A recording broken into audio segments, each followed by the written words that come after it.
Worthless and embarrassing, a frickin' joke. How did I ever marry someone like you? He spat on her, right there at the family dinner, the food and shame mixing into a moment so cruel it silenced everyone. Laughter twisted in his chest as he watched her flinch, humiliated in front of family, friends, and colleagues. What he didn't know, what no one realized, was that she wasn't as powerless as she seemed.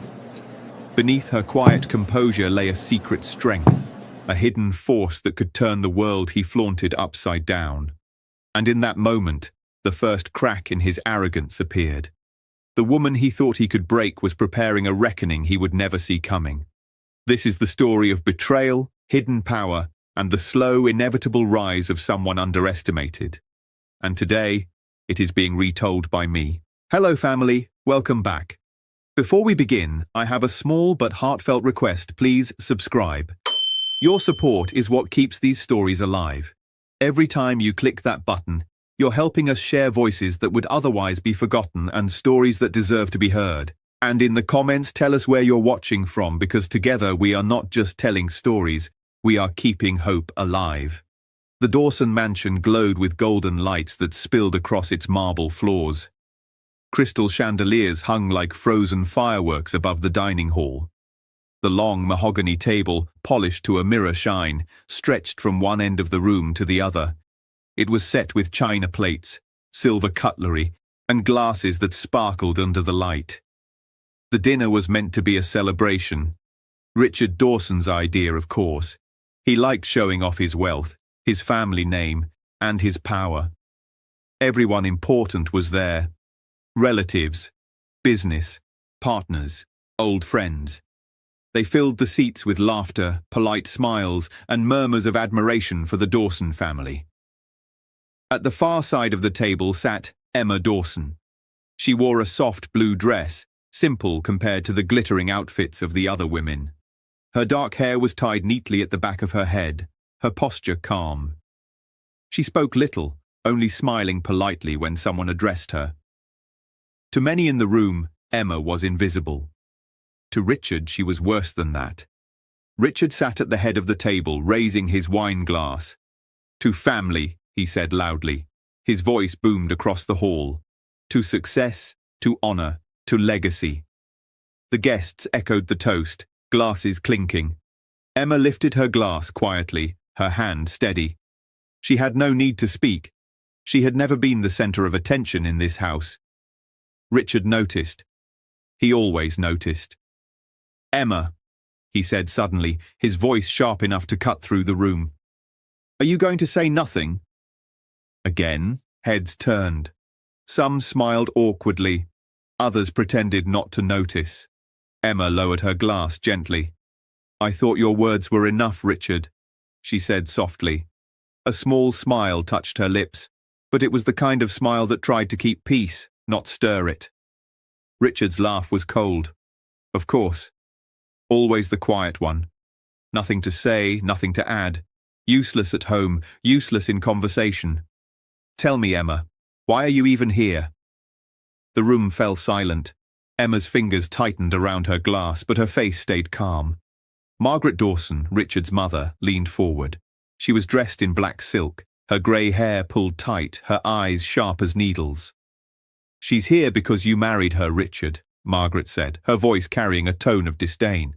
"Though sometimes I wonder why. She came from nothing, from that tiny house, that plain family. We told you she wasn't good enough for the Dawsons." Emma's chest tightened, but she did not move. She was used to Margaret's words.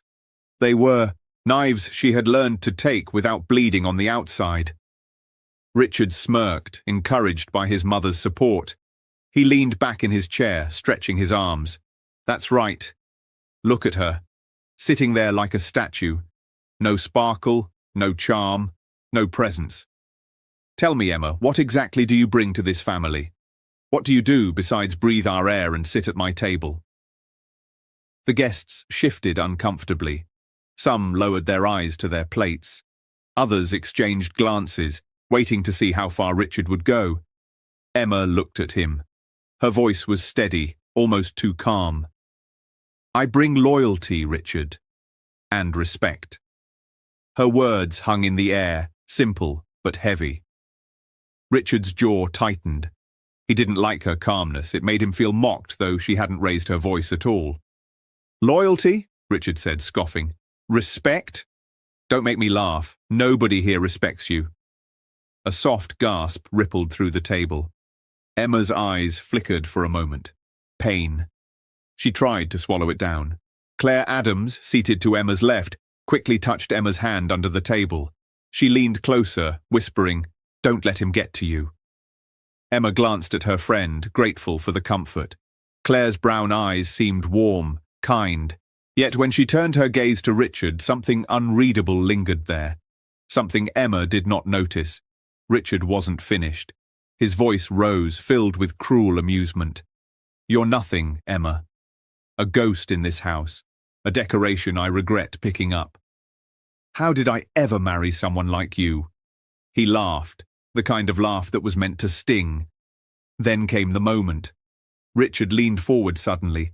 His lips curled into a smile, sharp and cruel. And without warning, he spat directly at Emma across the table. The spit landed near her plate, droplets splashing onto her dress. The room froze.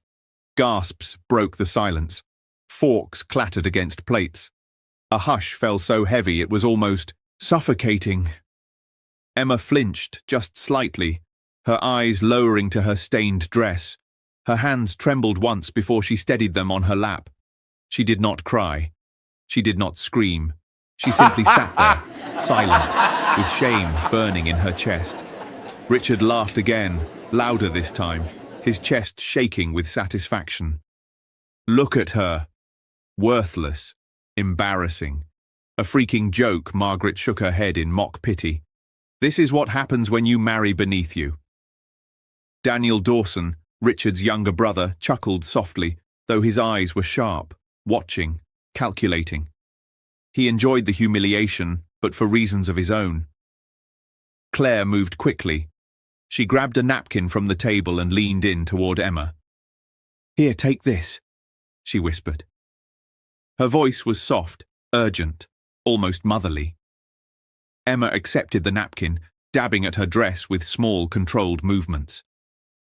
"Don't listen to him," Claire murmured, close to her ear. "You're better than this." Better than him. Emma's lips pressed together tightly. She nodded once, not trusting her voice. But as Claire turned her head, her eyes lingered on Richard.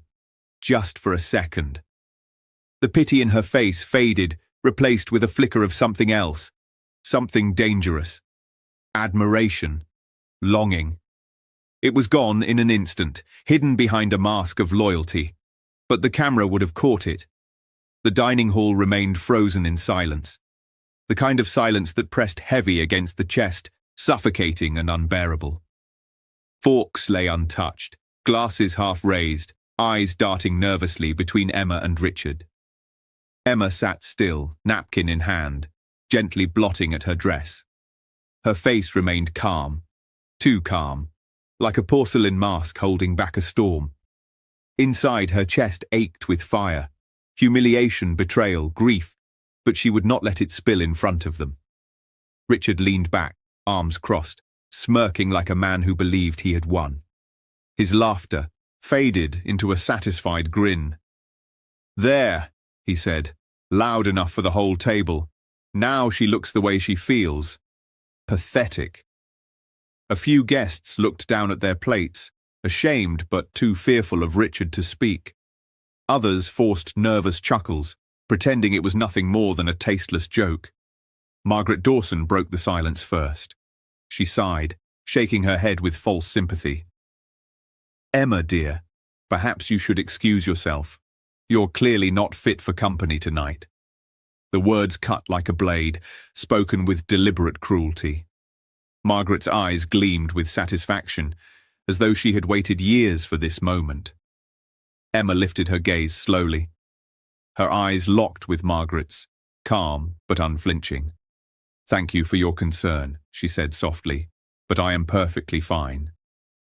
Her voice was gentle, but the firmness underneath made a few heads turn. For just a second, Margaret's smile faltered. Daniel Dawson chuckled, swirling the wine in his glass. "Oh, come now, Mother," he said. "Let her stay. It's rare entertainment. We don't get this kind of show every day." His grin was sharp, his eyes glinting with mischief. Richard slapped the table, laughing at his brother's remark. "Exactly. Let her stay. Let everyone see what a failure of a wife looks like." Emma's fingers tightened on the napkin in her lap, but she said nothing. Silence was her only weapon in that moment, though it looked like surrender to everyone else.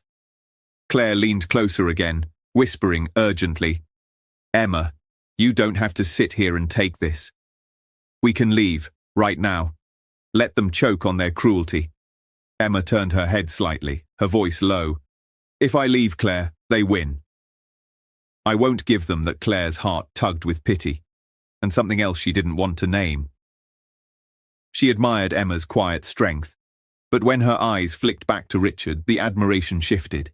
He sat there, laughing boldly, owning the room without fear. Power radiated from him, even in his cruelty. It stirred something dangerous inside her. The dinner dragged on, every moment thick with tension. The servants moved carefully, afraid to draw attention. Conversations tried to resume but kept dying in the shadow of what had happened. Richard, however, thrived in it. He raised his glass again, smirking. "To my dear wife," he said mockingly, "the most loyal, most silent woman in the world. May she never speak, and may she never matter." A few nervous laughs bubbled around the table, though most guests stayed quiet. Nobody dared confront him. Emma raised her glass too, her hand steady. Her eyes swept across the table, over Richard, Margaret, Daniel, and the guests who looked away in shame. Her lips curved into the faintest of smiles. "To family," she said simply, her voice calm, clear, and steady. The words were plain, but something about the way she said them silenced the laughter. It was as though in her stillness there was a quiet defiance none of them could name. Richard's smirk faltered for the first time, only for a heartbeat. Margaret coughed into her napkin, covering her irritation. Daniel narrowed his eyes, intrigued. Claire felt a shiver run through her. Emma's calmness unsettled her, though she couldn't explain why. She slipped her hand under the table, giving Emma's fingers a small squeeze. "You're stronger than you look," she whispered. Emma didn't answer. She didn't need to. When the dinner finally ended, the guests rose quickly, eager to escape the suffocating tension.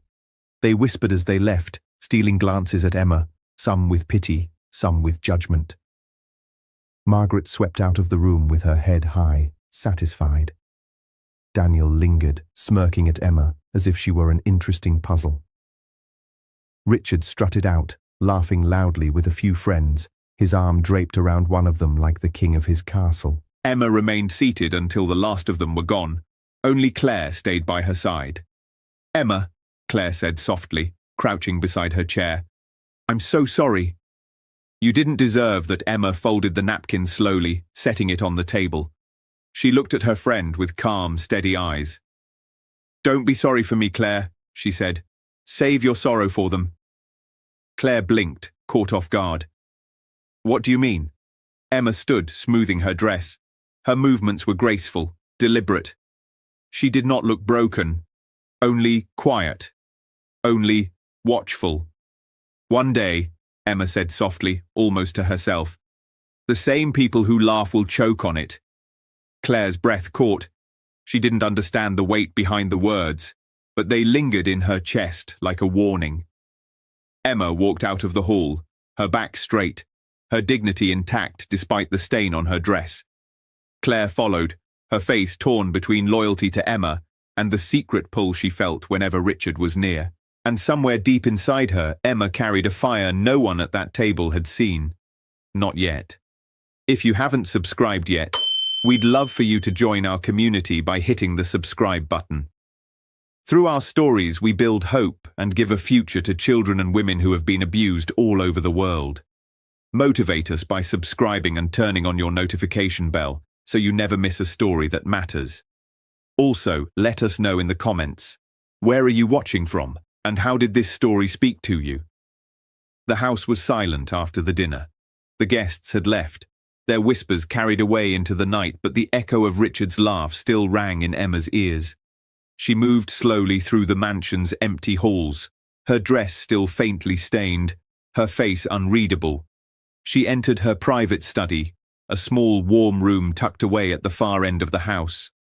Unlike the rest of the mansion, which screamed of wealth and pride, this room was simple. Shelves of books lined the walls, a wooden desk stood by the window, and a single lamp glowed with soft light. It was the only space in the Dawson estate that felt like hers. Emma sat at the desk and placed her hands flat on the surface. Her shoulders trembled once, but she steadied herself. No tears fell. She would not give Richard the satisfaction of breaking her, even in private. Her mind drifted backward, against her will, into memories. She had stood in the hallway of Richard's office 2 years ago, frozen. Through the half-open door she heard the low murmur of voices followed by laughter. A woman's laughter, young, bright, playful. She pushed the door open just enough to see. Richard stood behind his desk, his hands around the waist of a woman with long blonde hair. Vanessa, his secretary. Her lips pressed against his, their laughter tangled with kisses. Emma's heart cracked silently, but she did not step in. She closed the door slowly, pressing her hand to her mouth to stifle the soundless cry. That night, she confronted Richard. "Who is she?" she asked quietly, standing in their bedroom doorway. Richard didn't even flinch. He sat on the bed, unbuttoning his shirt. "Don't start, Emma. You're boring. She's exciting. End of story." Her throat tightened. "You're my husband. And you're my burden," Richard said coldly. "Don't lecture me. You should be grateful I keep you here at all." Emma had turned away, her body stiff, her heart bleeding in silence. The memory burned like a scar she could never heal. Another followed, one that hurt even more. A year later, Emma sat across from Margaret in the grand living room. She had found the courage to speak.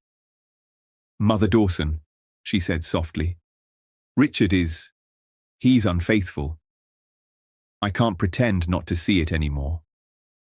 Margaret sipped her tea calmly, her silver spoon clinking against the cup. Then she set it down and looked Emma straight in the eyes. "Vanessa is better for Richard," she said coldly.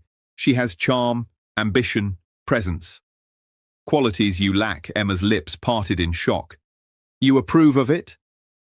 Margaret leaned back in her chair, her eyes narrowing. "Emma, you were never right for this family. You came from nothing, and nothing is what you bring.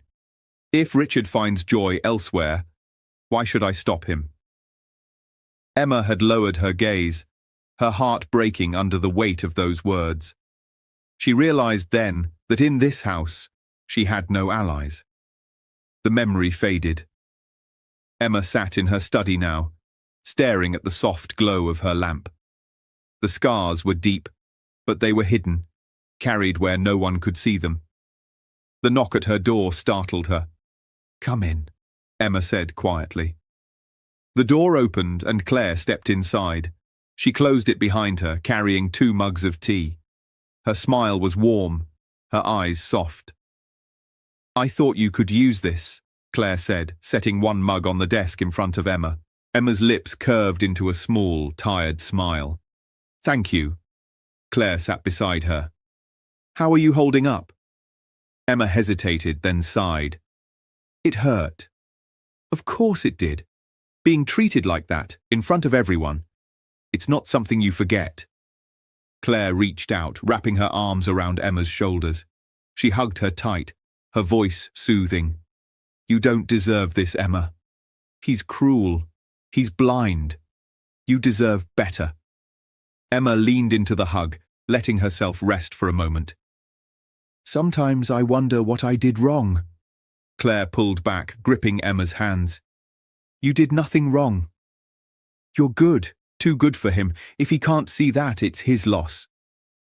Emma's eyes watered, though no tears fell.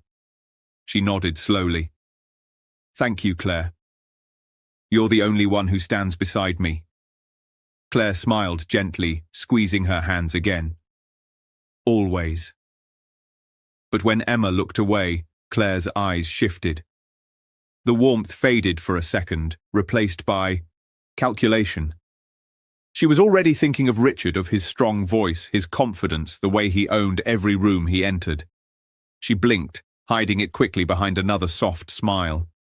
For now, she would play the role of the loyal friend. But the cracks in her loyalty had already begun to show. The mansion grew quiet as the night deepened. Emma retreated upstairs, leaving Claire alone in the study for a moment. Claire sat there, staring at the half-empty mug of tea. Her fingers traced the rim of the cup as her thoughts drifted back to Richard. She could still see him at the head of the table, laughing, fearless, powerful. Even in his cruelty, he commanded every eye in the room. And Claire, though she hated herself for it, had felt a rush in her chest as she watched him. He made her feel something Emma never could. When Emma returned, Claire excused herself, saying she needed rest. Emma smiled faintly, grateful for her friend's company, and let her go. But Claire didn't head to her guest room. She walked down the corridor and slipped out the side door into the garden. The night air was cool, the fountain in the courtyard whispering softly. And there he was, Richard, leaning against the stone wall, smoking a cigar. "You came," he said with a sly grin, his voice low and smooth. Claire's breath caught. "You asked me to." Richard stepped closer, the glow of the cigar lighting his sharp features. "Emma doesn't get me, Claire. She never did.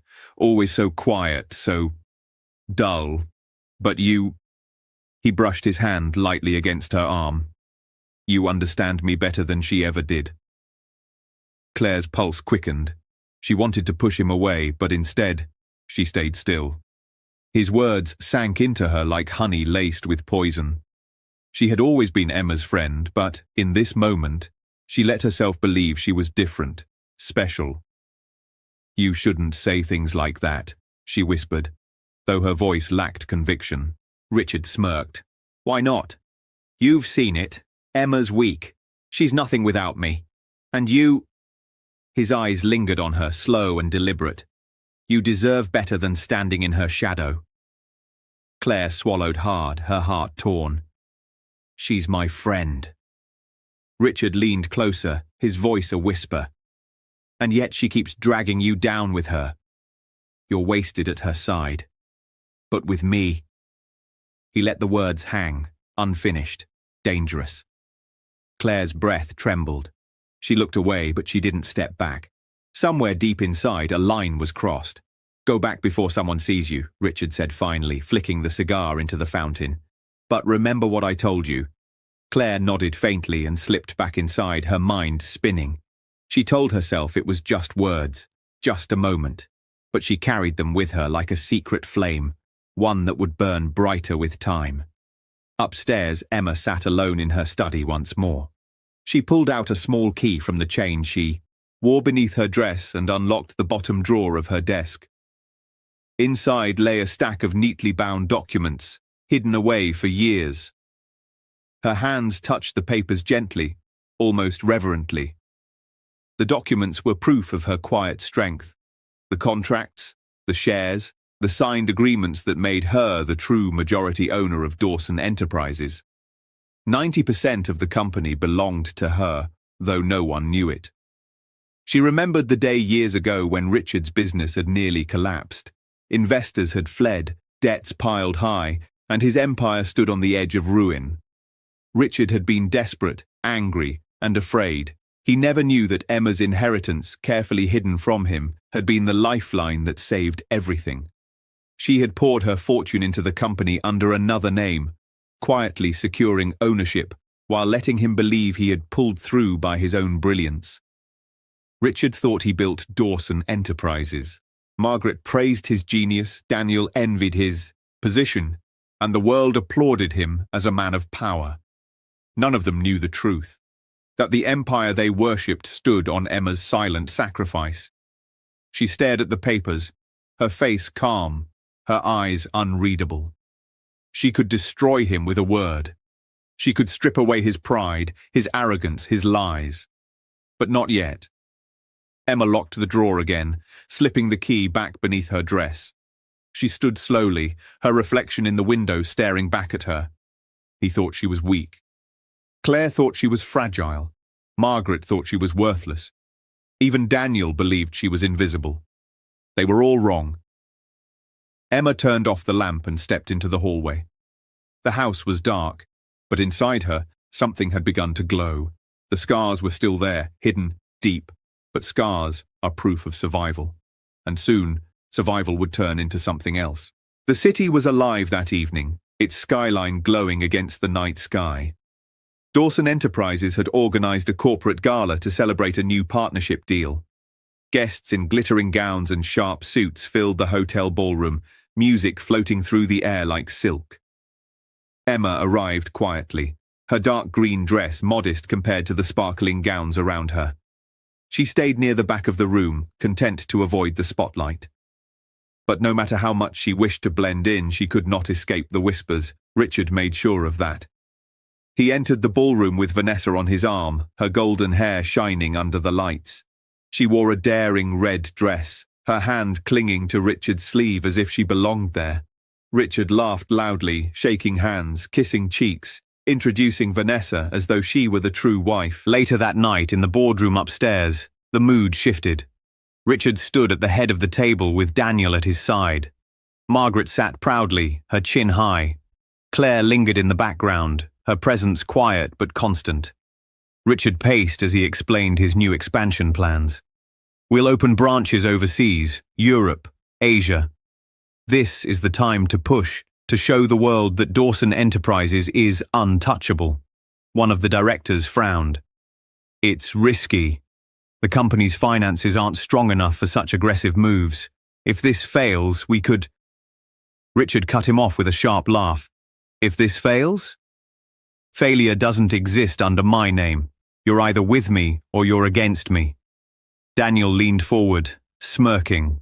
The old men are too cautious, Richard. They don't see what we see. Take the risk. The bigger the gamble, the bigger the glory. Richard's chest swelled with pride. He looked around the room, daring anyone to argue. No one did.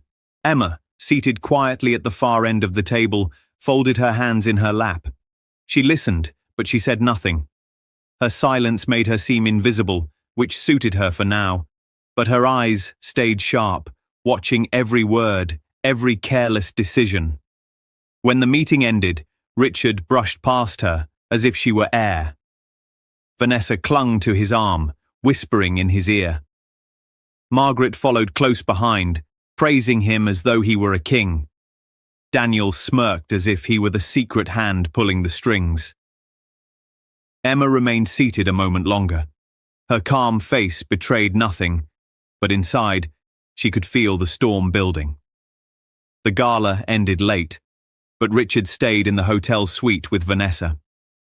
Emma returned to the mansion alone, her driver silent as he carried her through the night streets. She stared out the window, her face calm, but her chest was heavy. Each time Richard flaunted Vanessa, it wasn't only a betrayal. It was a declaration to the world that Emma did not matter. Back at the mansion, Claire slipped into Emma's room. She sat on the edge of the bed, her voice soft. You shouldn't have to live like this, Emma. He humiliates you in front of everyone. And Margaret… She shook her head, disgust in her tone. They treat you like you're nothing. Emma folded her hands. It hurts, yes. But leaving him would hurt even more. They would all cheer if I walked away. I won't give them that. Claire hugged her tightly, whispering, I'll always be here. No matter what. But when Claire left Emma's room, her steps took her down the corridor toward the guest lounge, where Richard often stayed when he returned late. She found him there, drinking whiskey, his tie loose. You should be with your wife, Claire said quietly. Richard smirked. My wife? Don't make me laugh. Emma is dead weight. She doesn't speak, doesn't fight, doesn't even breathe life into a room. She just exists. Claire bit her lip. She's hurting." Richard leaned closer, his voice dropping low. "And I'm done pretending to care. I'm filing for divorce soon," Claire's breath caught. "Divorce?" "Yes." His eyes glittered with arrogance. "I've already spoken with lawyers. Emma will be left with scraps. Vanessa will stand at my side, and this family will finally look the way it should." He touched Claire's chin lightly, his smile wicked. "But who knows? Maybe there's a bigger place for you in it too. You're not like her. You get me. You see me." Claire froze. Her heart pounded in her chest. She wanted to believe him, wanted to believe she was more than a pawn in his games. She nodded faintly, too shaken to speak. The next afternoon, the mansion was quiet. Emma was in her study, working through papers. She left for a moment to answer a call, leaving the door ajar. Claire passed by, curiosity tugging at her. She slipped inside, her eyes falling on the desk. One of the drawers wasn't closed all the way. She bent down, tugging it open. Inside lay folders and papers neatly stacked. She flipped one open, her brows knitting as she scanned the contents. Shareholder certificates. Contract.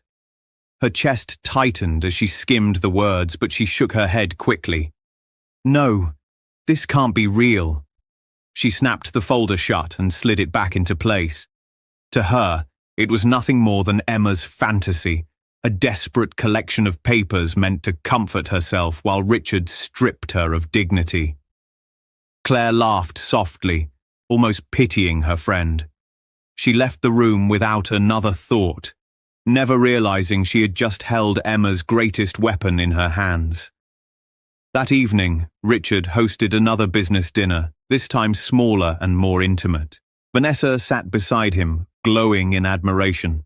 Margaret clinked her glass, praising Vanessa as the perfect woman to represent the Dawsons. Daniel leaned in with Richard, whispering about bold expansion plans overseas.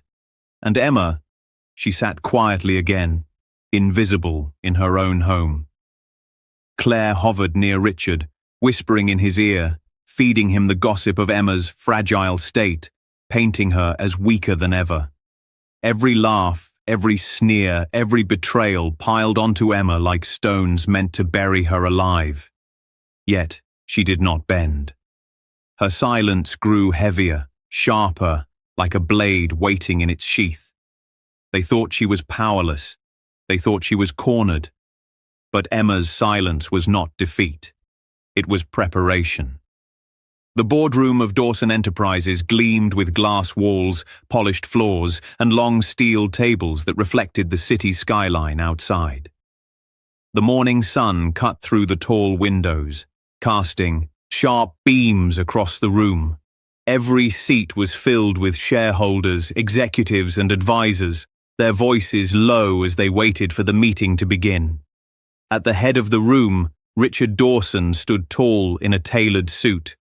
His smile was broad, confident, his chest puffed, as if the empire already bent to his will. Vanessa sat close, perfectly styled in her red dress, her hand brushing his arm every few moments. Margaret sat beside them, proud and smug, her lips curved in satisfaction. Daniel leaned against his chair with a grin that suggested secrets only he and Richard shared. And then there was Emma. She sat quietly at the far end of the table, her posture straight, her face calm. She wore a simple black dress, nothing flashy, nothing loud.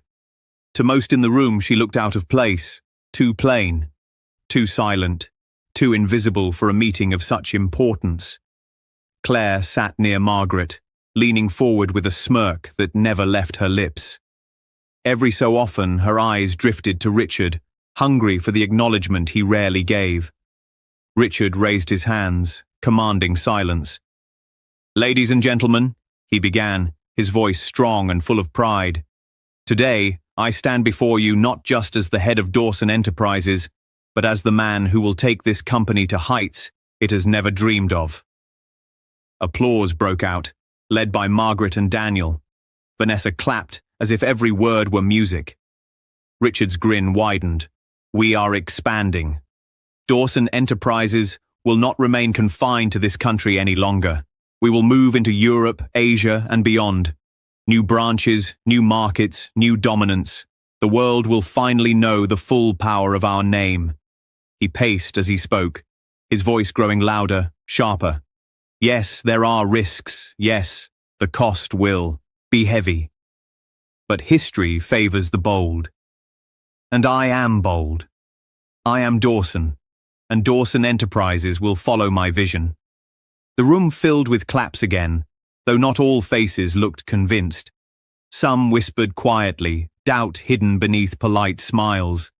Margaret lifted her chin, beaming at her son. Brilliant, Richard.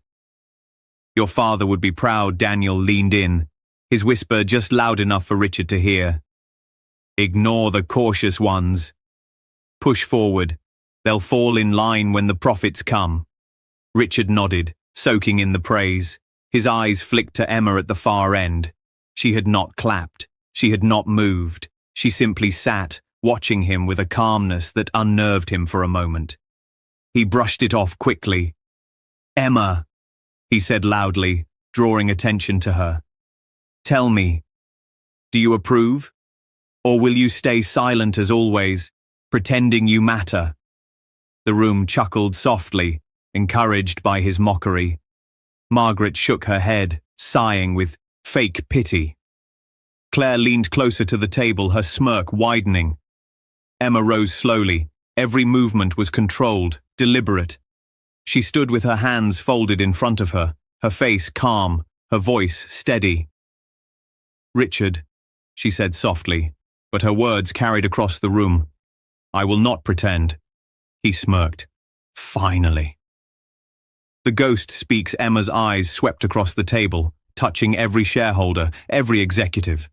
Then she laid a folder gently on the table, sliding it toward the center. You speak of bold visions. You speak of dominance, but you forget something important. The room grew quiet. All eyes shifted to her. Emma opened the folder, spreading out documents, shareholder certificates, contracts, stamped agreements. Her hand rested lightly on them as she spoke. I own Dawson Enterprises, she said clearly. 90% of it. The room gasped. Murmurs erupted like a storm. Faces turned in shock, disbelief, confusion. Richard froze. His laughter started, weak at first, then louder. This is ridiculous. A joke.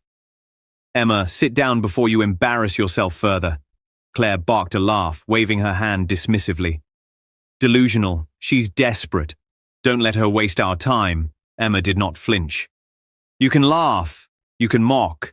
But the truth does not need your permission to exist. She slid the documents toward the nearest board member. Verify them. Every signature, every seal, every contract.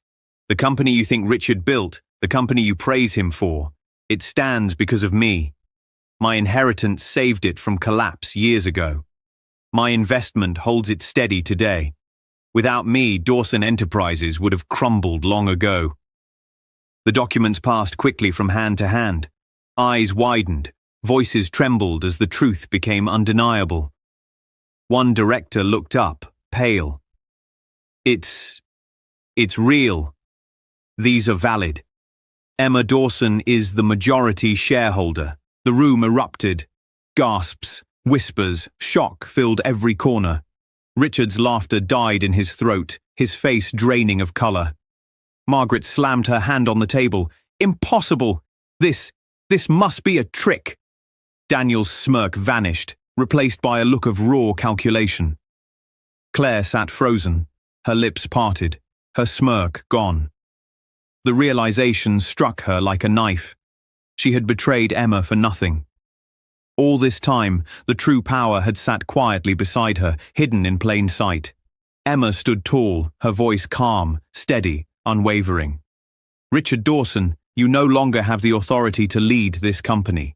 Effective immediately, I am removing you as CEO. The room exploded again, but Emma's presence silenced it with ease. She turned to Daniel. Your reckless schemes end here. Your whispers will no longer poison this table. Daniel clenched his jaw, but said nothing. Her gaze shifted to Margaret. For years, you mocked me. You belittled me. You called me unworthy. But I built the ground you stand on. Your voice holds no weight here anymore. Margaret's face twisted with rage, but no words came. Finally, Emma turned to Richard. He stood rigid, his fists clenched, his arrogance cracked open. Emma, wait, he stammered. We can fix this. We can… No, Emma said firmly. His eyes widened. Please, I didn't know.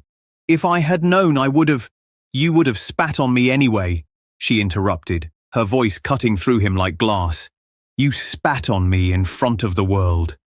Today I return your gift, not with spit, not with rage, but with truth. And truth doesn't forgive. Richard's knees weakened. His arrogance collapsed under the weight of her words. He reached for her, but she stepped back, her calmness unshakable. Claire's voice broke in, desperate. Emma, please. You know me. I've always been by your side. I didn't mean… Emma's eyes flicked to her. You betrayed me in silence, Claire. That is worse than open cruelty. You traded loyalty for crumbs of attention. And now, you have nothing. Claire's face crumpled. She lowered her head, tears stinging her eyes. The room stayed silent, every shareholder watching Emma with awe. She gathered her documents calmly, sliding them back into her folder. The meeting is over. From this moment on, Dawson Enterprises will be led with integrity, not arrogance. We will grow, but not recklessly. We will succeed, but not at the cost of our soul. Emma turned and walked toward the door, her steps steady, her back straight. Behind her, Richard collapsed into his chair, ruined. Vanessa slipped away quietly, unwilling to sink with him. Margaret sat in stunned silence, her power stripped. Daniel stared at the table, his plans destroyed. Claire remained motionless, her betrayal leaving her broken and irrelevant. Emma walked out of the boardroom with dignity. She was not just avenged, she was reborn. True power is quiet. Integrity endures. And betrayal always destroys the betrayer first. The rain drummed against Melinda's car window as she sat in the parking lot, her heart pounding so hard she could feel it in her throat. She pulled the hood of her sweatshirt lower over her face, watching the warm glow spilling from the restaurant windows across the street. Inside that cozy Italian place where she and Trevor had shared their first date 2 years ago, her fiancé was laughing with another woman. Not just any woman. Natasha. 3 hours earlier, Trevor had called to cancel their anniversary dinner. Baby, I'm so sorry. His voice had been smooth, apologetic. Family emergency. My mom needs me tonight. Rain check. She'd believed him. God, she'd actually felt sorry for him, worried about his family. She'd even offered to come with him to support him through whatever crisis had emerged. But he'd been quick to shut that down. No. It's complicated family stuff. I'll handle it alone. Now, watching him through the restaurant window, Melinda felt her world tilt on its axis. Trevor wasn't handling any family emergency. He was very much handling Natasha's hand across the table, while his parents sat across from them, beaming like they were watching their son with the woman of their dreams. Melinda's phone buzzed. A text from Trevor, still dealing with family stuff. Miss you. Love you. The lie burned in her chest like acid. She'd followed him here on impulse, something nagging at her after his call. Trevor had been distant lately, always on his phone, always working late, always having mysterious family obligations that never quite made sense. Tonight, when he'd canceled their special dinner, something inside her had snapped. Call it intuition, call it paranoia, but she'd grabbed her keys and driven to his apartment, only to see him leaving in his best suit. The same suit he'd worn to propose to her 6 months ago. Through the window, she watched Trevor's father raise his wine glass. Even from across the street, she could see the joy on the older man's face, the way Trevor's mother dabbed at her eyes with her napkin. This wasn't a casual dinner. This was a celebration. Melinda's hands shook as she pulled out her phone and zoomed in, taking photos through the window. The evidence was right there. Trevor, the man who'd promised to marry her, to build a life with her, sitting with his ex-girlfriend like they were the happy couple. Like Melinda didn't exist. She zoomed closer and her blood turned to ice. Trevor was sliding a ring across the table to Natasha. The same style ring he'd given Melinda. The same jewelry store bag she'd seen in his car last week, the one he'd claimed was a surprise for her. Natasha squealed. Melinda could see her mouth forming the words even through the glass. Trevor's parents stood up, rushing around the table to embrace them both. His mother was crying happy tears, pulling Natasha into a tight hug like she was welcoming her long-lost daughter home. The same mother who had been cold and distant with Melinda every time they'd met. The same parents who always seemed to find excuses not to include her in family gatherings. Now she knew why. A couple walked past her car, and Melinda ducked lower, not wanting to be seen. But she couldn't look away from the scene unfolding across the street. She had to know more. She had to understand how deep this betrayal went. Pulling her hood tighter, she got out of her car and crossed the street, staying in the shadows. The restaurant had large windows, and she could position herself behind a parked truck where she could hear but not be seen. "I'm so proud of you, son," Trevor's father was saying, his voice carrying through the night air. "Natasha is perfect for you. She always was. I never understood why you broke up with her in the first place," his mother added, her voice thick with emotion. "Thank God you came to your senses." Melinda pressed her back against the truck, feeling like she might be sick. "It took me too long to realize what I had." Trevor's voice was warm, loving in a way that made Melinda's chest ache. "I was distracted by other things. But Natasha, she's the love of my life. She always has been." "What about that other girl?" his father asked. "The one with all the money. Mindy? Melody?" "Melinda," Trevor corrected, and Melinda's heart stopped. She's been useful.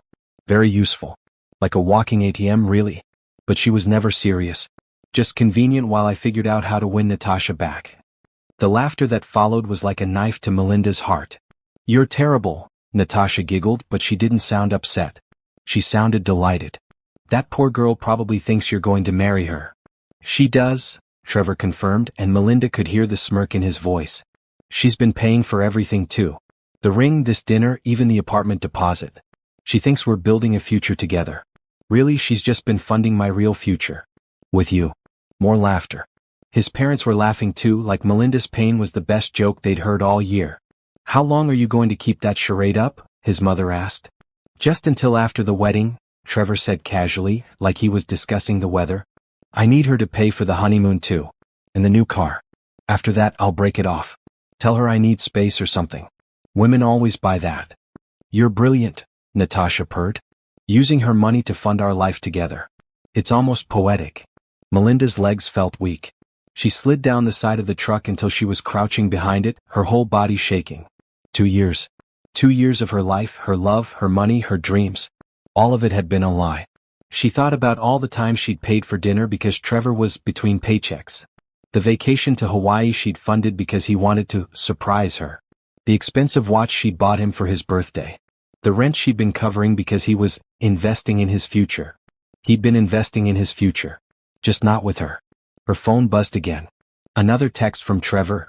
"Thinking of you. Can't wait to see you tomorrow. We need to talk about the wedding planning." The wedding planning. Their wedding that would never happen because he was planning a different wedding entirely. Melinda took a shaky breath and stood up, her decision crystallizing like ice in her veins. Trevor thought she was useful? Like a walking ATM? He thought she was convenient and naive and easy to manipulate? He was about to learn exactly how wrong he was. She pulled out her phone and started recording, capturing every word of their celebration, every laugh at her expense, every detail of their cruel deception. Evidence. She would need evidence for what came next. Because Trevor had made one crucial mistake. He'd underestimated her. Melinda wasn't just some convenient source of money. She was a successful business analyst with a sharp mind and connections throughout the city. She knew how to plan, how to strategize, how to execute complex projects. And now she had a new project, destroying the man who thought he could destroy her. As she listened to them toast their engagement with wine she'd unknowingly paid for, Melinda felt something cold and determined settle in her chest. She'd been played, used, humiliated. But she wasn't broken. She was angry. And Trevor was about to discover that a walking ATM could do a lot more than just dispense cash. She could dispense justice. Melinda drove home in a daze, her mind spinning with everything she'd witnessed. The recording on her phone felt like it weighed 1,000 pounds, each cruel word echoing in her head. She pulled into her apartment complex and sat in her car for 20 minutes, staring at nothing, trying to process the magnitude of Trevor's betrayal. When she finally made it inside, she poured herself a glass of wine with shaking hands and sat at her kitchen table, phone in front of her. She played the recording back 3 times, each replay driving the knife deeper into her heart.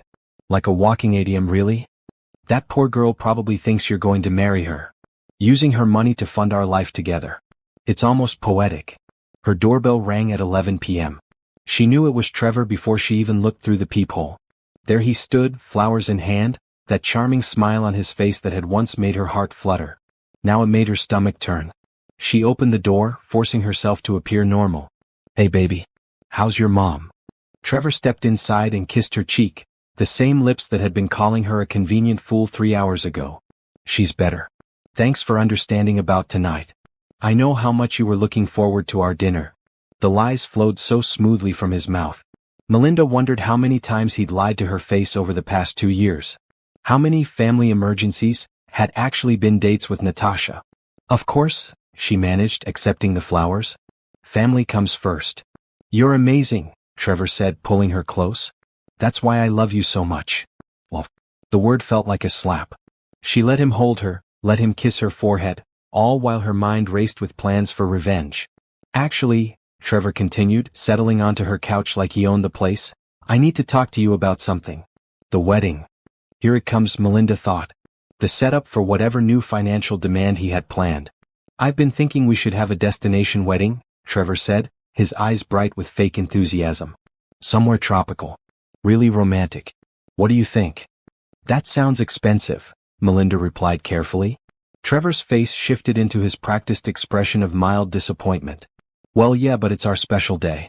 My parents have always dreamed of their son having a beach wedding. And you know I'm still paying off those student loans. Student loans that Melinda now realized probably didn't exist, just like everything else about their relationship. How much are we talking about? She asked. Maybe 50,000? 60?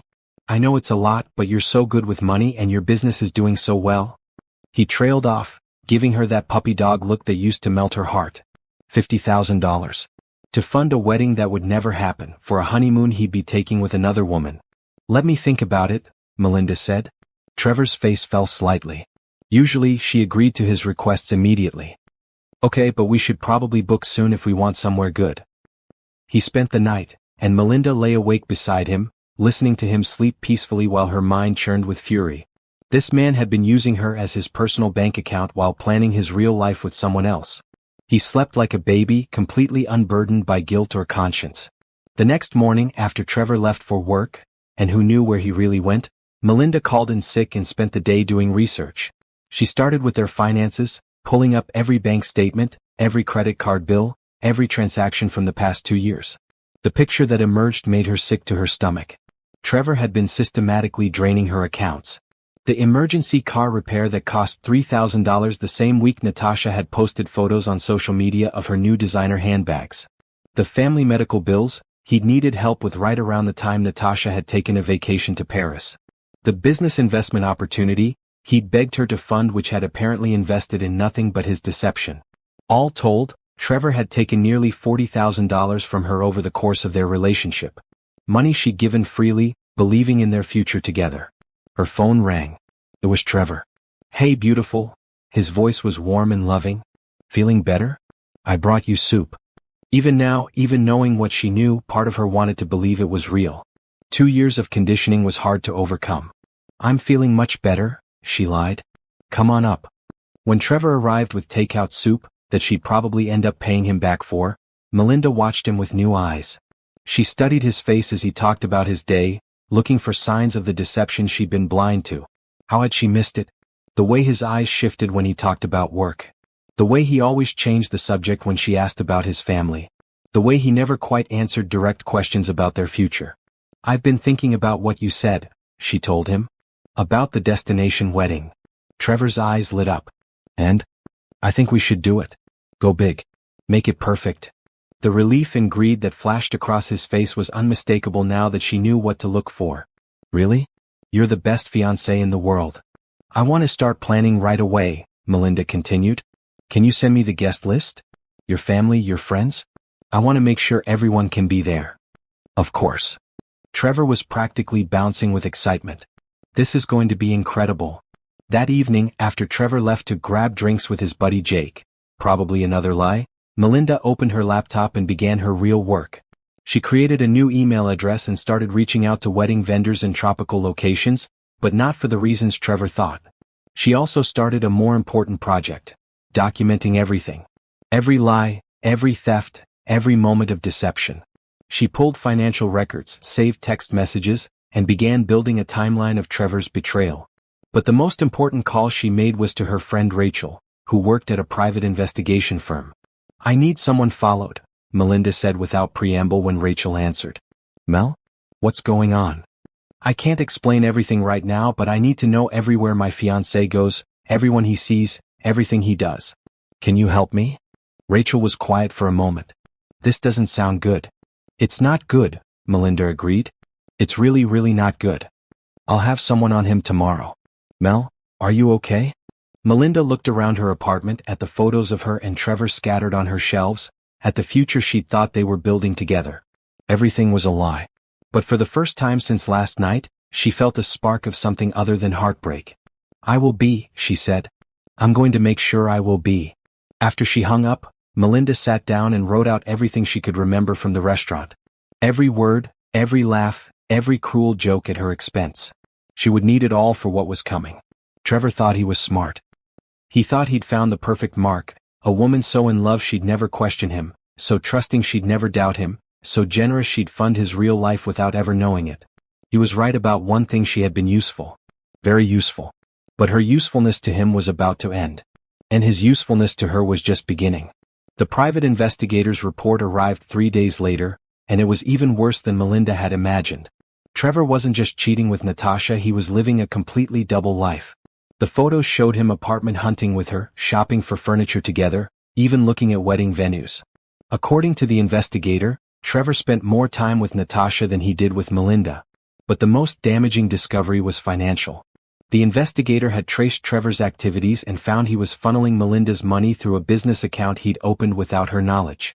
Every dollar she'd given him had been carefully redirected to support his real life with Natasha. Melinda spread the photos across her dining room table, studying them like a general planning a military campaign. There was Trevor helping Natasha move boxes into an apartment Melinda had unknowingly paid the deposit for. Trevor and Natasha at a jewelry store, looking at wedding bands. Trevor and Natasha at couples counseling, apparently working on their relationship issues. Her phone buzzed.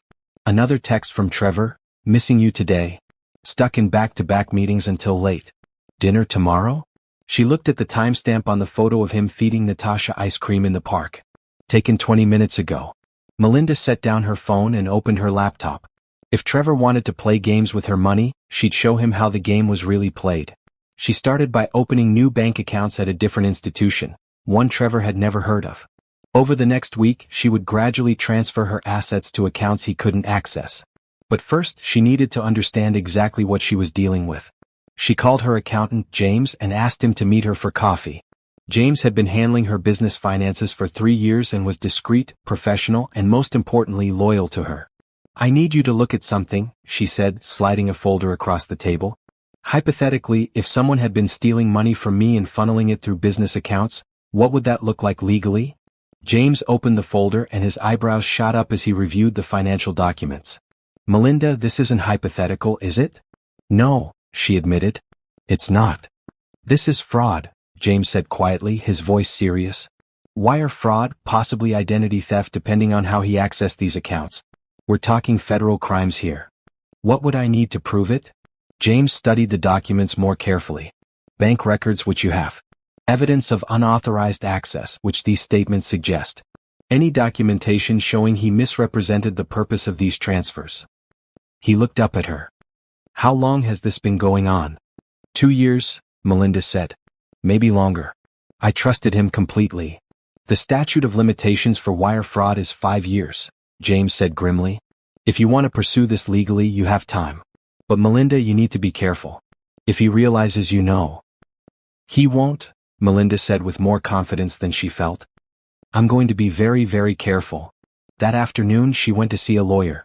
Sandra Martinez was known for handling complex financial crimes, and she listened to Melinda's story with growing anger. "What he's done is theft, plain and simple," Sandra said. But proving it in court will require careful documentation. Every conversation, every transaction, every lie needs to be recorded and verified. I have recordings, Melinda said, playing Sandra the audio from the restaurant. Sandra's face hardened as she listened to Trevor and his family laugh about using Melinda as their walking ATM. When it finished, she was quiet for a long moment. This is good, Sandra finally said. But we need more. We need to document ongoing fraud, not just past theft. Can you do that safely? Melinda thought about Trevor's greedy excitement when she'd agreed to the destination wedding. Yes, she said. I think I can. That evening, Trevor came over with Chinese takeout and his laptop, claiming he wanted to start planning their dream wedding. Melinda had hidden tiny recording devices throughout her apartment, devices so small Trevor would never notice them.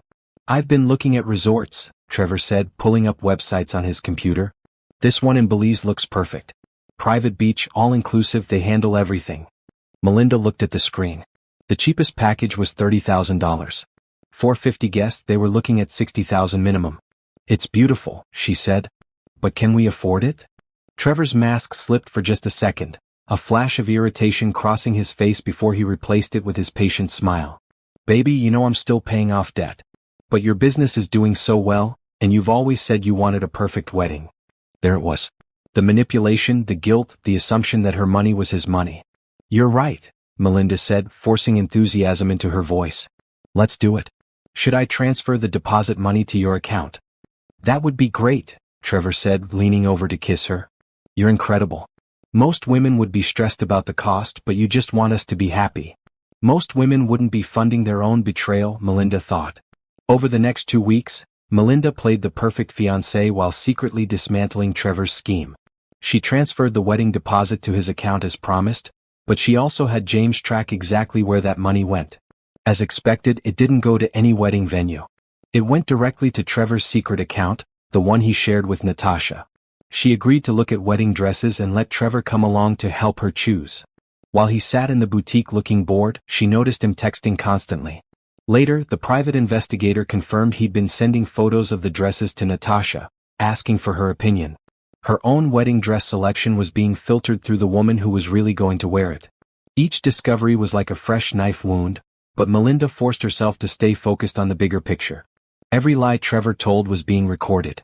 Every dollar he took was being documented. Every moment of his deception was being carefully catalogued for the reckoning that was coming. The hardest part was pretending everything was normal. Kissing him goodnight while knowing those same lips had been on Natasha's skin hours earlier. Listening to him talk about their future while knowing he was planning a completely different future with someone else. Watching him go through her mail, her financial documents, her private papers, looking for more opportunities to steal from her. But she endured it because she had a plan. And every day that passed, that plan grew more detailed and more devastating. Trevor had spent 2 years playing the long game with her heart and her money. Now it was her turn to play the long game with his life. The private investigator had discovered something interesting. Trevor's real job situation. He'd been fired from his position at the marketing firm 8 months ago for embezzling petty cash. Everything he'd told her about work promotions and business trips had been lies. He'd been unemployed for months, living entirely off her money while she believed he was building his career. Even worse, he'd forged her signature on several documents, including a loan application and a credit card. He'd stolen her identity as efficiently as he'd stolen her heart. But Trevor had made one crucial error in his calculations. He'd assumed Melinda was weak, trusting, and naive. He'd assumed she'd never fight back, never question him, never protect herself. He'd assumed wrong on all counts. As Melinda sat in her apartment, surrounded by evidence of his crimes, she felt a cold satisfaction settle in her chest. Trevor wanted to play financial games? She'd been managing money since she was 16. He wanted to manipulate and deceive? She'd been analyzing complex problems for a living for 8 years. He'd picked the wrong woman to underestimate. And he was about to learn exactly how expensive that mistake would be. 3 weeks into her investigation, Melinda had enough evidence to send Trevor to prison for the next decade. But prison wasn't enough. She wanted him to lose everything the way he'd planned for her to lose everything. She wanted his reputation destroyed, his relationships shattered, his future obliterated. She wanted him to understand what it felt like to have someone you love rip your entire world apart. The key to destroying Trevor was understanding what he valued most. And from watching him for weeks, Melinda knew exactly what that was. His image. Trevor was obsessed with how people saw him. He needed to be viewed as successful, charming, the kind of man who could win any woman and handle any situation. His greatest fear wasn't legal consequences. It was public humiliation. Melinda was going to give him both. She'd been carefully building her case on multiple fronts. Sandra, her lawyer, was preparing criminal charges based on the financial fraud. James, her accountant, was documenting every stolen dollar and calculating interest and damages. The private investigator was tracking Trevor's every move, building a timeline of his deception. But Melinda's most important work was happening in her own apartment, during the hours Trevor spent with her planning their fake wedding. "I think we should invite everyone," she told him one evening as they sat on her couch with wedding planning books scattered around them. "All your coworkers, all your friends, your whole family. I want everyone to see how happy we are." Trevor's eyes lit up with greed. "That's a great idea. A big celebration." "I've been thinking about the cost," Melinda continued carefully. "For everything we want, we're looking at maybe $80,000 total." She watched Trevor's face. He was practically salivating at the number. That's a lot," he said, but his tone suggested he thought it was a lot of wonderful money for him to steal. "I know. But I have some investments I can liquidate. I want our wedding to be perfect." Melinda forced tears into her eyes. "Trevor, you're everything to me. I'd spend every penny I have to make you happy." Trevor pulled her close, and she could feel his excitement in the way his hands shook slightly. "Baby, you're amazing. I'm so lucky to have you." Lucky indeed, Melinda thought grimly. "There's just one thing," she said, pulling back to look at him. "I need you to sign some papers for the venue. Legal stuff about financial responsibility. You know how these places are." Trevor nodded eagerly. "Of course. Whatever you need." The papers Melinda had him sign weren't for any venue. They were authorization forms for James to investigate their joint accounts and financial history. By signing them, Trevor had given her legal permission to examine every transaction, every transfer, every penny he'd stolen from her. It was also a confession.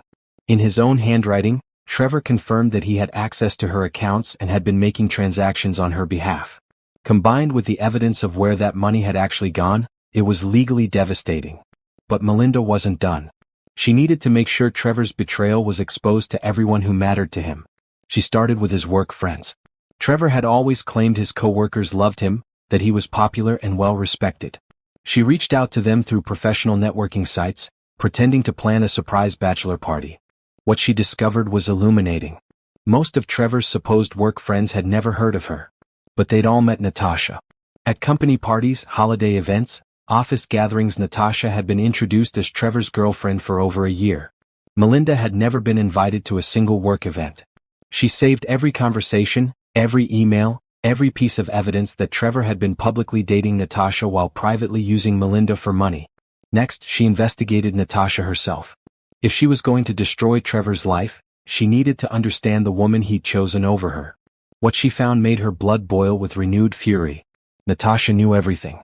She wasn't an innocent victim of Trevor's deception, she was a full partner in his scheme. The private investigator had captured audio of Natasha and Trevor planning how to extract more money from Melinda.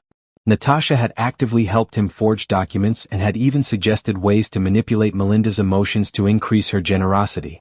"Just tell her you're stressed about wedding costs." Natasha's voice was clear on the recording. "She'll offer to pay for everything. She's so desperate to make you happy." "You're brilliant," Trevor had responded. "She has no idea she's funding our real wedding." Their real wedding. While Melinda was planning a fake destination wedding, Trevor and Natasha were using her money to plan their actual ceremony. The beach wedding in Belize wasn't for Trevor and Melinda, it was for Trevor and Natasha. They were planning to steal every penny from Melinda and then have their dream wedding with her money. The cruelty of it took Melinda's breath away. They weren't just stealing her money, they were stealing her dreams and using them to build their own happiness. But their cruelty would be their downfall. Melinda spent the next week reaching out to everyone in Trevor's life. She contacted his parents, his siblings, his college friends, his coworkers, his neighbors. She didn't reveal what she knew, yet she just gathered information and built relationships. To Trevor's family, she was the devoted fiancée excited about joining their family. To his friends, she was the girlfriend planning a surprise celebration. To his co-workers, she was the mysterious woman they'd heard so much about but never met. Everyone was eager to help with wedding planning. Everyone wanted to be included in what they thought was a happy occasion. Nobody suspected that Melinda was actually planning their guest list for Trevor's public destruction. The most valuable connection she made was with Trevor's boss at his previous job, the one he'd been fired from for theft. When Melinda reached out, claiming to be planning a surprise party for Trevor and needing contact information for his former colleagues, the woman's response was immediate and alarming. "You might want to rethink your association with Trevor," the woman said carefully. "I can't go into details, but let's just say his departure from our company wasn't voluntary or amicable." Melinda pressed gently, and eventually learned that Trevor had been stealing from petty cash for months before getting caught.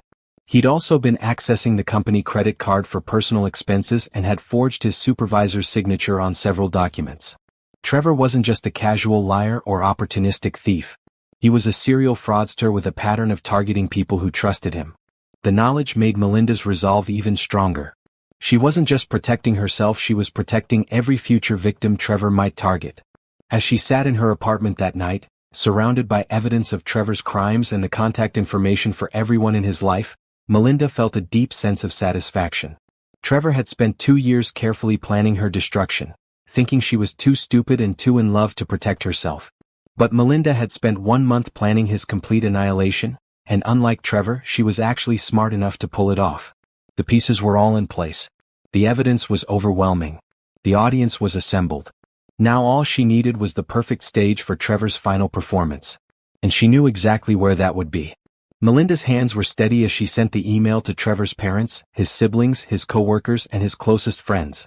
The subject line read, "You're invited to a very special celebration." The email itself was warm and excited. "Trevor and I are throwing a surprise engagement party to celebrate our upcoming wedding. We've been planning this for months and can't wait to share our joy with everyone who matters to us. Please join us for dinner, drinks, and a very special announcement. RSVP by Friday. We have so much to share with all of you." She'd rented the private dining room at the same Italian restaurant where she'd discovered Trevor's betrayal. The irony was too perfect to resist. Where her old life had ended, Trevor's life would end too. But before the party, she had one more crucial piece of evidence to collect. Trevor had been pressuring her all week about liquidating her investments for the wedding. He was getting impatient, probably because Natasha was getting impatient. The private investigator had captured them arguing about money several times in recent days. "She's taking too long," Natasha had complained. "We need that money now. The venue deposit is due, and I've already picked out my dress." "Relax," Trevor had replied. "She'll give me everything. She always does. I just need to push a little harder." So Melinda decided to let him push. "Baby, we need to talk about the wedding money," Trevor said when he came over that evening. His usual charm was strained, replaced by barely concealed irritation. "What about it?" Melinda asked innocently. "You said you'd liquidate those investments weeks ago. The venue is breathing down my neck about the deposit." I know. It's just such a big step. That money represents my entire life savings." Trevor's mask slipped completely. "Melinda, we've been planning this wedding for months. I've already told the venue we're committed. If you're going to back out now." "I'm not backing out," Melinda protested, letting her voice break slightly. I need to know that you're as committed to this as I am. That you're not going to change your mind about us." "Of course I'm committed," Trevor snapped. "I proposed to you, didn't I? I'm planning a wedding with you. What more do you need?" This was the moment Melinda had been waiting for. She pulled out her phone and started recording, keeping it hidden on her lap. "Tell me you love me," she said, tears in her voice. "Tell me I'm the only woman you want to be with." Trevor softened, probably realizing he'd been too harsh. "Of course I love you. You're my fiancé. We're going to be married." "But am I the love of your life?" Melinda pressed. "Am I the woman you dream about spending forever with?" Trevor hesitated for just a second too long. "Yes," he said finally. "You're everything to me. More than any other woman. More than anyone from your past." Another hesitation. "Melinda, why are you asking me this?" "Because I need to know that when I give you my life savings, it's going toward our real future together. Not just some placeholder until someone better comes along." "You're being paranoid," Trevor said, but his voice was defensive. "There's no one else. There's never been anyone else who mattered." Lies, Melinda thought. Every word was a lie. "What about Natasha?" she asked quietly. Trevor went completely still. "What about her? You never really told me why you two broke up. She was your girlfriend for 3 years in college. That's a long time." "That was ancient history," Trevor said. but she could hear the panic in his voice. I barely even remember her. Really? Because I saw you at the coffee shop last week. You were talking to someone who looked just like her. Trevor's face went pale. That wasn't.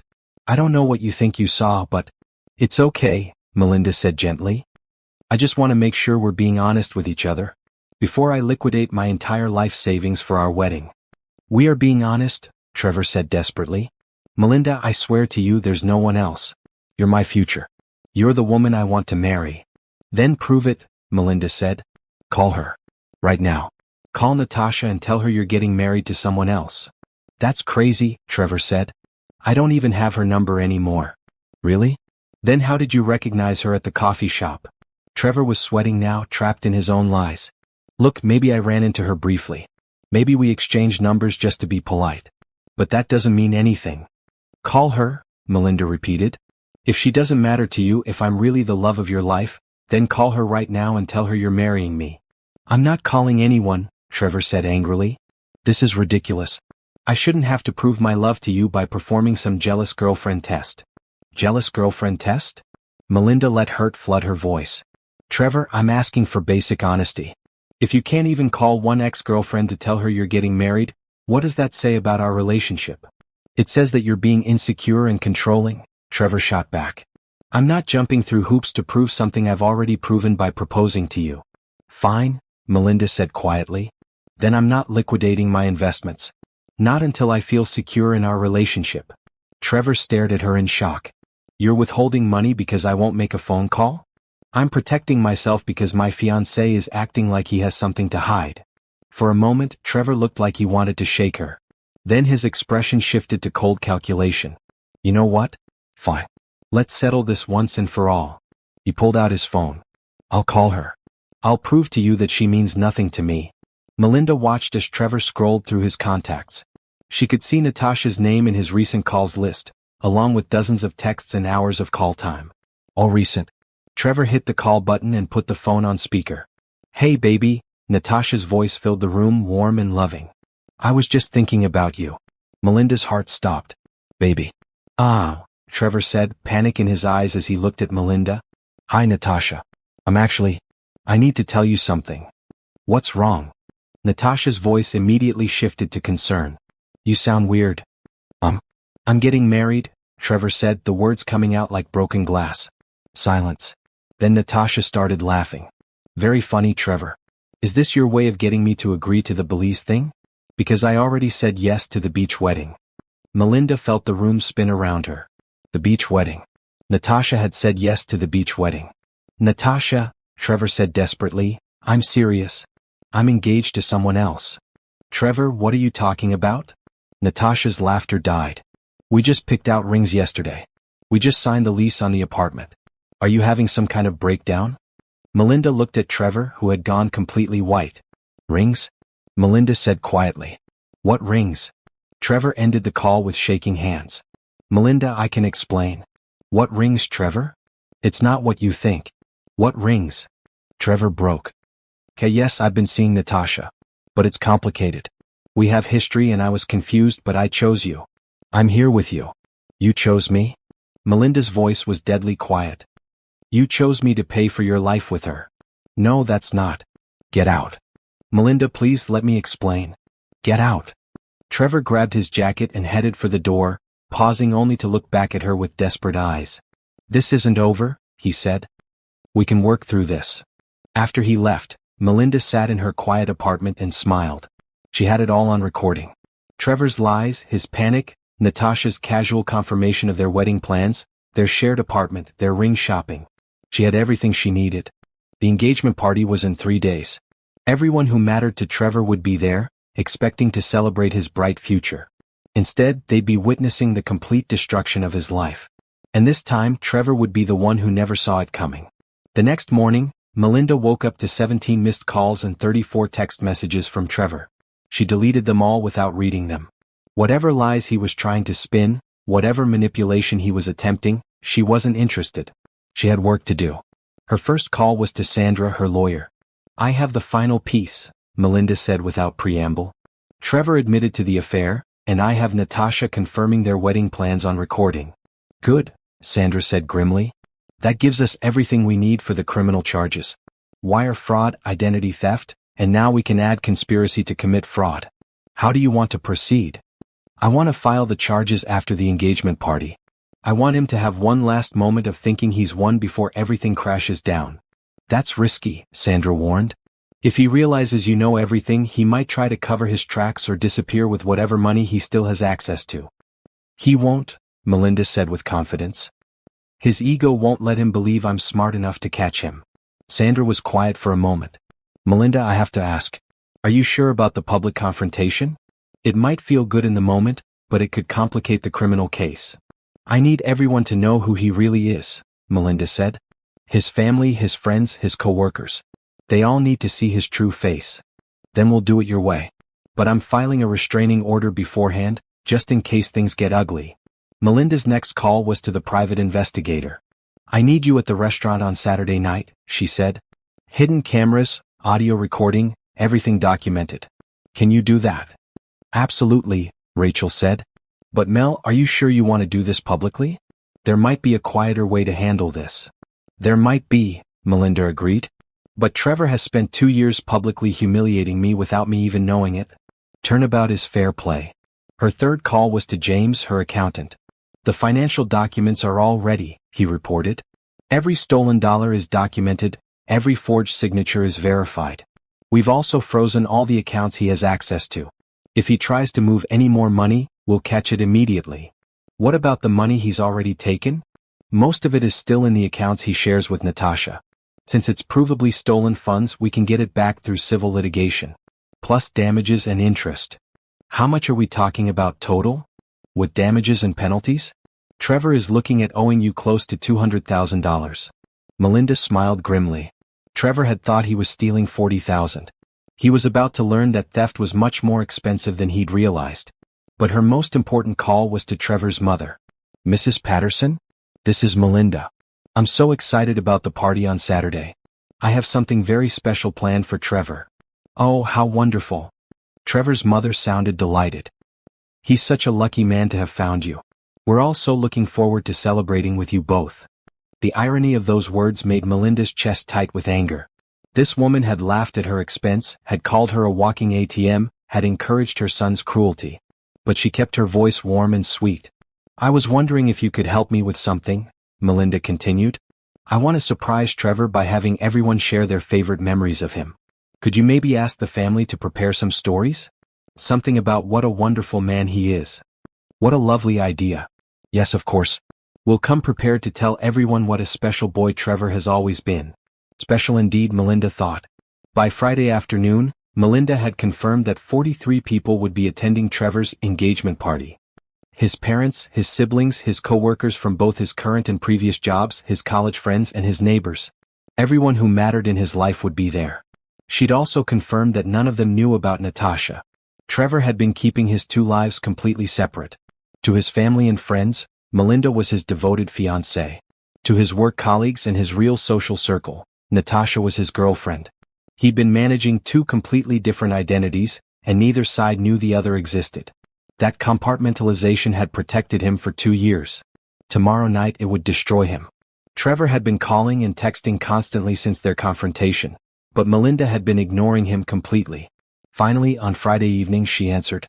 Melinda, thank God. Trevor's voice was desperate. We need to talk. I can explain everything. Can you? Melinda asked calmly.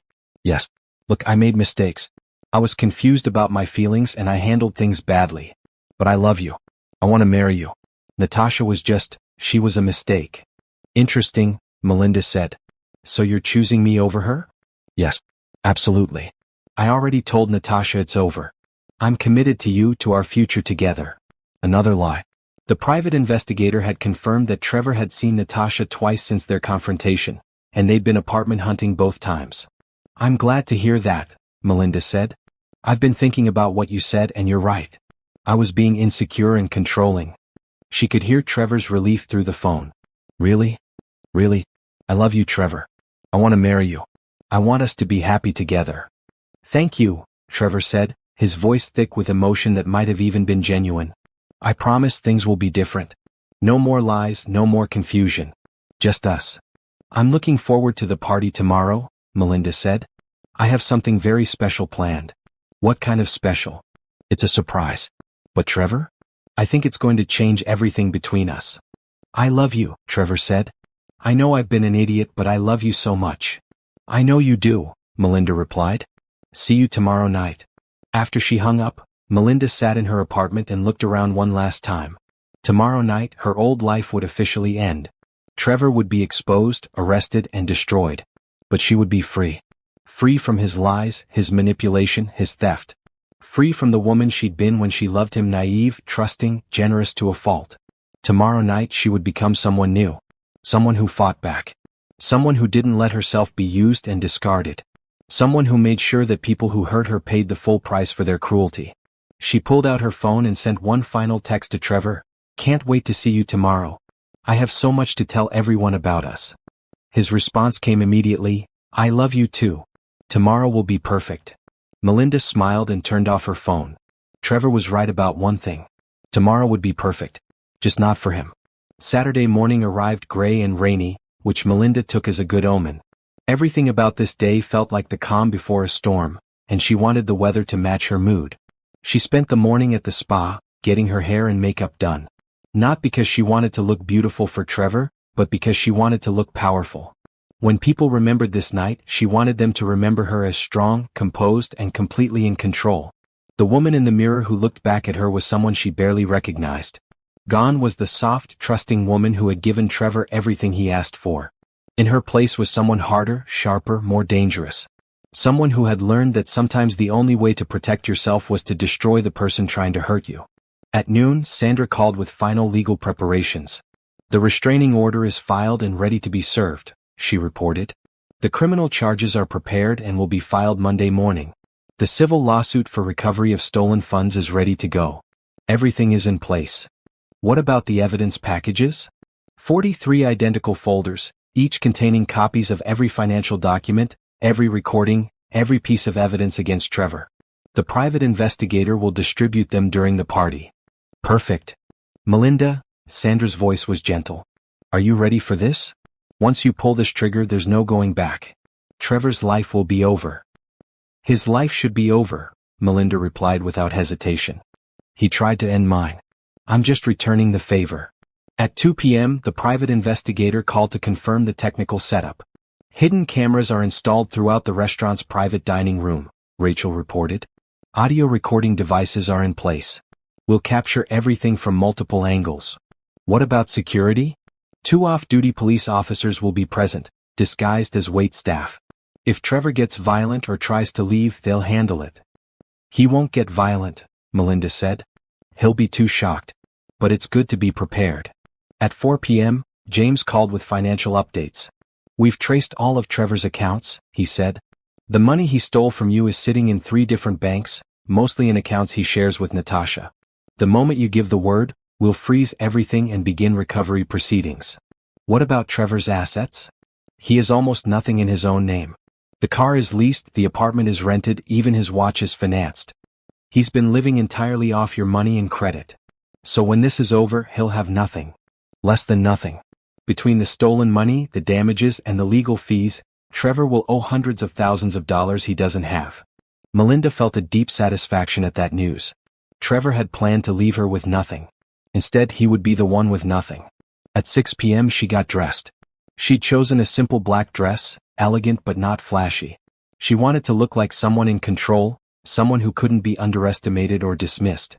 As she put on her jewelry, her phone buzzed with a text from Trevor. On my way to pick you up. I can't wait for everyone to see how beautiful you are tonight. She replied, I'll meet you there. I have some last-minute preparations to handle.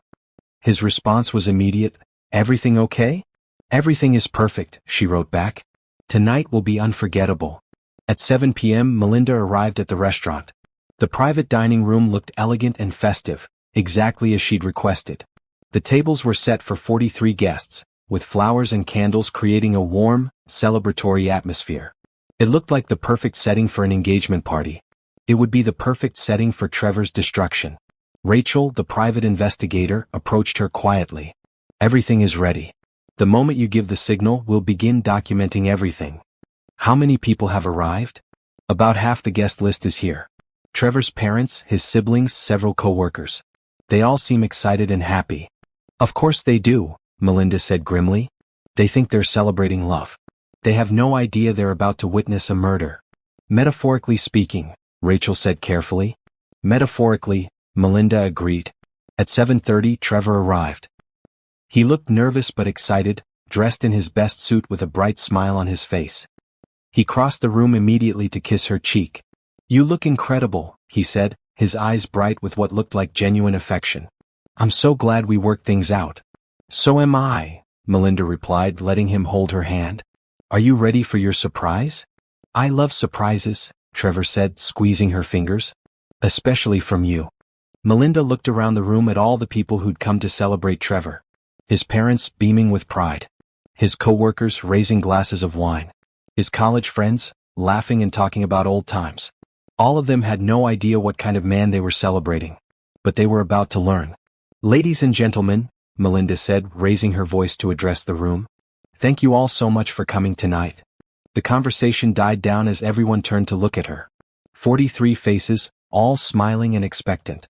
I know you're all here to celebrate Trevor and me, Melinda continued, her voice warm and happy. And we are definitely going to celebrate tonight.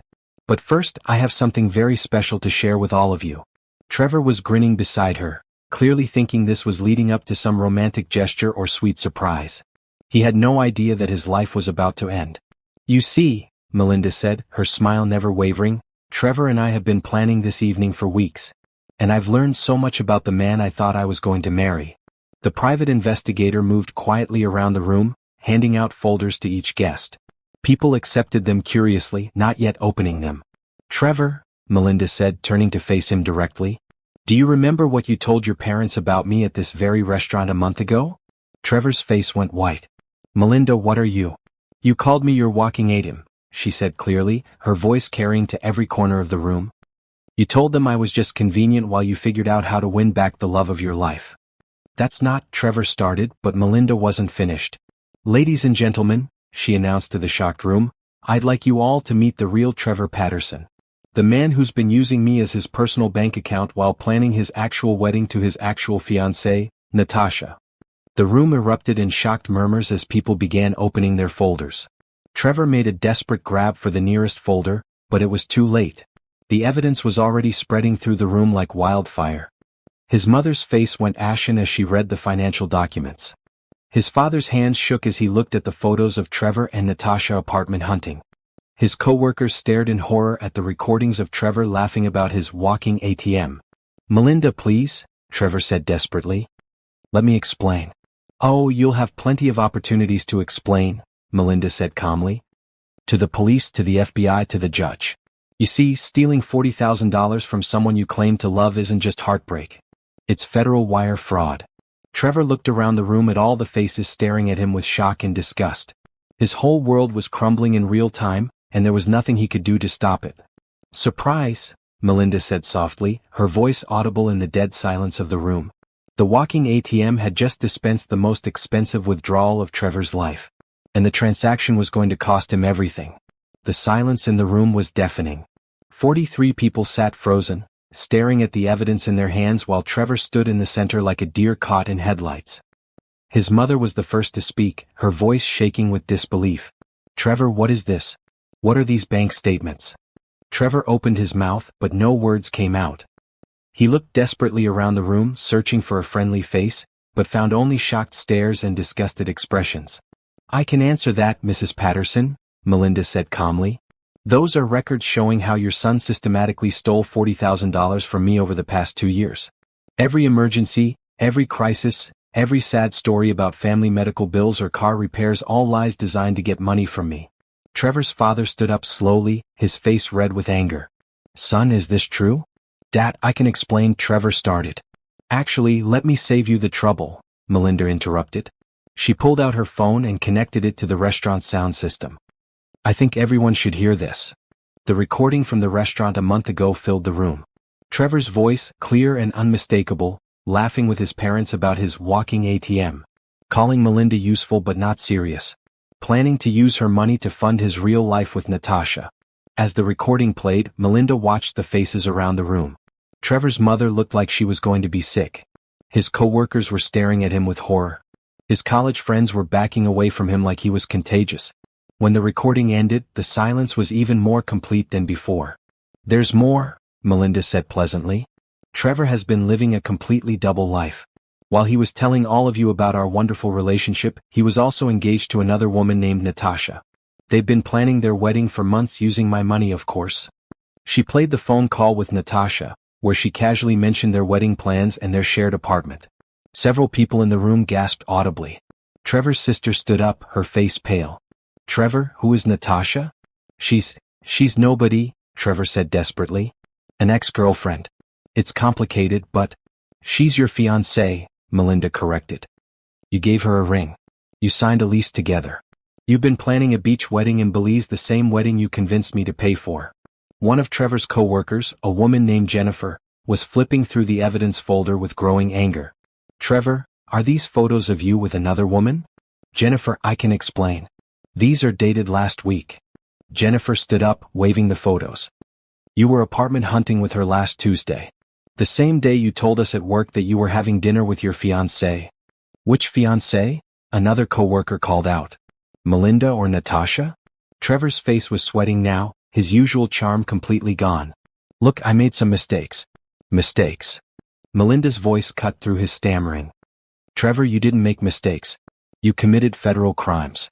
Wire fraud, identity theft, forgery. You used my credit cards, forged my signature, and stole money from our joint accounts." His father was reading through the financial documents, his face getting redder by the minute. "Trevor, these numbers, $40,000? You stole $40,000 from this woman?" "It wasn't stealing," Trevor said weakly. "We were engaged. Couples share money." "While you were engaged to someone else," his mother snapped. "Trevor, how could you do this? How could you bring such shame on our family?" The same mother who had laughed about Melinda being a walking ATM was now horrified to be associated with her son's crimes. "Mr. and Mrs. Patterson," Melinda said, her voice gentle but firm, "I want you to know that I hold you partially responsible for this. The recording clearly shows you encouraging Trevor's deception and laughing about my pain." Trevor's mother went white. "We didn't know." "You knew enough," Melinda replied. "You knew Trevor was using me for money while planning to marry someone else. You thought it was funny?" She turned to address the entire room. "I want everyone here to understand exactly who Trevor is. For 2 years he convinced me that he loved me. He proposed to me. He planned a wedding with me. All while stealing from me to fund his real life with another woman. Trevor made one last desperate attempt to control the situation." "Melinda, please. Yes, I made mistakes. Yes, I hurt you. But we can work this out privately. You don't need to involve all these people. These people deserve to know who you really are," Melinda said firmly. "Your family deserves to know they raised a criminal. Your friends deserve to know they've been socializing with a fraud. Your co-workers deserve to know they work with a thief." Jennifer from Trevor's office stood up again. "Wait a minute. Trevor, didn't you tell us your girlfriend was helping you buy a house?" Trevor's face went even whiter. "That was my money," Melinda said. "He told me it was for our future home together. Apparently he told you it was for his home with me. In reality, it was for his apartment with Natasha." "Jesus Christ, Trevor," one of his college friends muttered. "How many lies have you told? How many people have you stolen from?" another co-worker added. Trevor looked around the room frantically, but there was no escape. Every face showed disgust, anger, or betrayal. His entire social circle was collapsing in real time. "I think everyone should also know," Melinda continued, "that Trevor was fired from his previous job for embezzlement. The pattern of theft and deception goes back years." His former co-workers, who had been quiet until now, suddenly spoke up. "We couldn't say anything due to legal agreements," one of them said, "but since it's out there now, yes." Trevor was terminated for stealing from petty cash and using the company credit card for personal expenses. He also forged signatures on expense reports, another added. Trevor was now standing alone in the center of the room while 43 people stared at him with complete disgust. His parents were crying.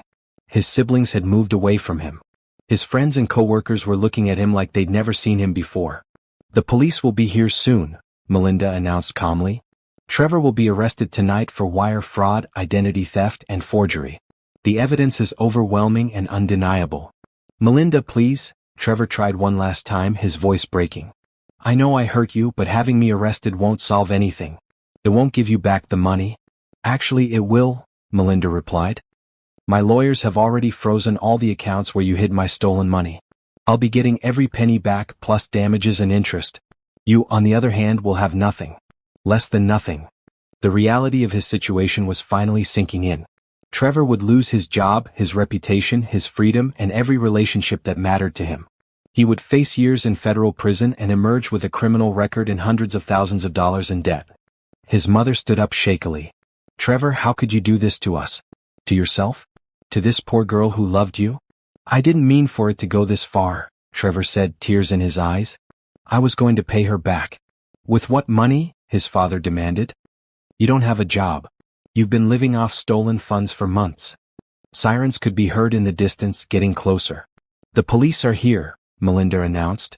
Trevor, I want you to remember this moment. Remember how it feels to have everyone you care about discover who you really are. Remember how it feels to lose everything in a single night. She looked around the room at all the shocked faces. That's how I felt when I discovered your betrayal. The difference is I was innocent. You're not. The police entered the restaurant just as Trevor collapsed into a chair, his head in his hands. The man who had been so confident, so charming, so sure he could manipulate anyone, was now broken and exposed. As they read him his rights and placed him in handcuffs, Trevor looked at Melinda one last time. I really did love you, he said quietly. No, Melinda replied, her voice steady and strong. You loved my money. You loved my trust. You loved how easy I was to manipulate. But you never loved me. As they led Trevor away in handcuffs, the room remained silent. 43 people who had come to celebrate an engagement had instead witnessed the complete destruction of a man's life. But Melinda felt no sympathy. Trevor had planned to destroy her life and leave her with nothing while he rode off into the sunset with another woman and her money. Instead, he was the one left with nothing. Justice, Melinda thought, was a beautiful thing. The restaurant emptied quickly after Trevor's arrest. His family left in stunned silence, his mother crying and his father making angry phone calls to lawyers. His co-workers and friends scattered like they were afraid his criminality might be contagious. Melinda sat alone in the empty dining room, surrounded by the evidence folders and abandoned wine glasses. The private investigator approached her quietly. How are you feeling? Rachel asked. Free, Melinda replied without hesitation. For the first time in 2 years, I feel completely free. Over the next few days, Melinda's life transformed completely. The local news picked up the story, local woman exposes fiancé's elaborate fraud scheme. And suddenly everyone wanted to interview the woman who had orchestrated such a perfect revenge. But Melinda declined most interviews. She had no interest in being famous for being victimized. She had better things to do with her life. The legal proceedings moved swiftly. Trevor's lawyer tried to negotiate a plea deal, but Sandra was ruthless in her prosecution. With the overwhelming evidence Melinda had gathered, Trevor had no choice but to plead guilty to all charges. He's looking at 5 to 7 years in federal prison, Sandra reported after the sentencing hearing. Plus full restitution, which with damages and interest comes to $250,000. What about Natasha? She's trying to claim she didn't know the money was stolen, but the recordings prove otherwise. She'll likely face conspiracy charges. Melinda nodded with satisfaction. Trevor and Natasha had planned to build their happiness on her pain. Now they would both pay the price for their cruelty. The financial recovery was even better than expected. James had managed to freeze and recover not just the $40,000 Trevor had stolen, but also the interest and investments he'd made with her money. All told, you're getting back about $60,000, James reported. Plus the court awarded significant damages for emotional distress and punitive measures. Trevor owes you $250,000 he'll never be able to pay. What happens when he gets out of prison with no money and no prospects? That's his problem, James said grimly. Maybe he should have thought about that before he decided to steal from someone who trusted him. But the most satisfying part of the aftermath was watching Trevor's reputation crumble completely. His story spread through social media, warning other women about predatory men who used romance to commit financial fraud. Trevor's name became synonymous with betrayal and theft. His family disowned him completely. His mother had been humiliated by the revelation that she'd been recorded encouraging her son's crimes, and his father refused to post bail or hire lawyers. Trevor sat in jail for months before his trial, abandoned by everyone who had once loved him. His coworkers made sure he was blacklisted from every marketing firm in the city. His college friends publicly distanced themselves from him. Even his neighbors moved away rather than be associated with the building where a criminal had lived. Trevor's complete social destruction was as thorough as his legal destruction. Meanwhile, Melinda's life was flourishing in ways she'd never expected. With Trevor's poisonous influence removed, she found herself thinking more clearly, working more effectively, and feeling more confident than she had in years. She used some of the recovered money to start her own consulting business, specializing in financial analysis for small businesses. Within months, she was busier than she'd ever been and happier than she'd been since before she met Trevor. But the best part was the relationships she built with other women who had been through similar experiences. The news coverage had brought dozens of women forward with their own stories of financial abuse and romantic fraud. Melinda started a support group for survivors of financial abuse, helping other women recognize the warning signs and protect themselves from predatory partners. It gave her a sense of purpose that went far beyond her personal revenge. "You saved my life," one woman told her at a support group meeting. "If I hadn't seen your story on the news, I never would have realized my boyfriend was stealing from me too." Those were the moments that made everything worthwhile. Trevor's destruction was satisfying, but helping other women avoid her fate was meaningful. 6 months after Trevor's arrest, Melinda ran into his mother at the grocery store. The older woman looked haggard and ashamed, aged years in just a few months. "Melinda," she said quietly, "I owe you an apology." "Yes," Melinda replied simply. "You do. I was wrong to laugh at you. Wrong to encourage Trevor's lies. I didn't understand how much pain we were causing." "You understood enough," Melinda said. "You knew Trevor was using me and you thought it was funny because you didn't see me as a real person. You saw me as a convenient source of money for your son." Trevor's mother started crying. "He's my son. I wanted him to be happy." "At my expense," Melinda pointed out. "You wanted him to be happy using my money while breaking my heart." I know, and I'm sorry. We lost everything too, you know. Our reputation, our friends, our community standing. Trevor destroyed our family." "No," Melinda corrected. "You destroyed your family when you raised a son who thought stealing and lying were acceptable. Trevor destroyed himself when he chose to be a criminal." She walked away, leaving Trevor's mother crying in the grocery store aisle. Melinda felt no satisfaction in the woman's pain, but she felt no sympathy either. Actions had consequences, and the Patterson family was finally facing theirs. That evening, Melinda sat in her apartment, the same apartment where Trevor had once planned their fake wedding, and reflected on how much her life had changed. A year ago she had been naive, trusting, and generous to a fault. She had believed in love, in honesty, in the goodness of people. Trevor had tried to destroy all of that. Instead, he had made her stronger, smarter, and more resilient. She was still generous, but now she was careful about who deserved her generosity. She still believed in love, but now she knew the difference between real love and manipulation. Most importantly, she had learned that sometimes the only way to protect yourself was to fight back. Trevor had wanted to use her as a stepping stone to his dreams. Instead, he had become a stepping stone to hers. As she looked around her apartment, now redecorated and refurnished to reflect her new life, Melinda smiled. Trevor was in prison, facing years of consequences for his crimes. Natasha was facing her own legal troubles and social destruction. And Melinda? Melinda was free, successful, and surrounded by people who actually cared about her. Trevor had taught her a valuable lesson. Not everyone who claims to love you actually does. But Melinda had taught him an even more valuable lesson. Underestimating the wrong woman could cost you everything. 1 year later, Melinda stood in the conference room of her own consulting firm, looking out at the city skyline through floor-to-ceiling windows. Her business had grown beyond her wildest dreams, and she now employed 12 people helping small businesses with financial planning and fraud prevention. Her assistant knocked on the door. "Melinda? There's someone here to see you. Says his name is Marcus and he's from the Department of Justice." Melinda smiled and nodded for him to be sent in. She'd been expecting this visit. Marcus was a federal prosecutor who had been working on a larger investigation into financial fraud schemes. Trevor's case had led them to a network of men who used romance to commit theft, and they wanted Melinda's help identifying patterns and warning signs. "Ms. Williams," Marcus said as he entered her office, "thank you for agreeing to consult on these cases. Your documentation in the Patterson case was extraordinary." "Thank you," Melinda replied, gesturing for him to sit. "I'm happy to help protect other women from what I went through." They spent an hour reviewing files of similar cases, and Melinda was struck by how familiar the patterns were. Men who isolated their victims, who created false emergencies to request money, who maintained double lives while draining their partner's resources. The good news, Marcus said as they wrapped up, is that your case has become a template for prosecution. We're seeing much higher conviction rates now that we know what to look for. After Marcus left, Melinda returned to her window view of the city. In the distance, she could see the federal courthouse where Trevor was serving his sentence.